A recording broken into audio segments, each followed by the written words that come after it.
Bismillahirrahmanirrahim. Prayer of Hazrat Anas radiyallahu anhu.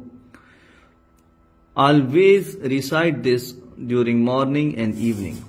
Bismillahi ala nafsi wa dini, Bismillahi ala ahli wa mali wa waladi, Bismillahi ala ma a'tani Allahu, Allahu Rabbi la ushriku bihi shay'a, Allahu Akbar wallahu Akbar wallahu Akbar wa azzu wa jal wa azamu mimma akhafu wa ahzaru azza jaruka wa jalla thana'uka wa la ilaha ghayruk.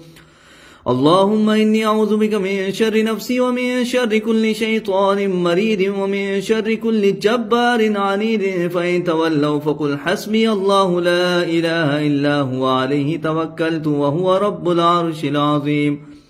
إن وليي الله الذي نزل الكتاب وهو يتولى الصالحين.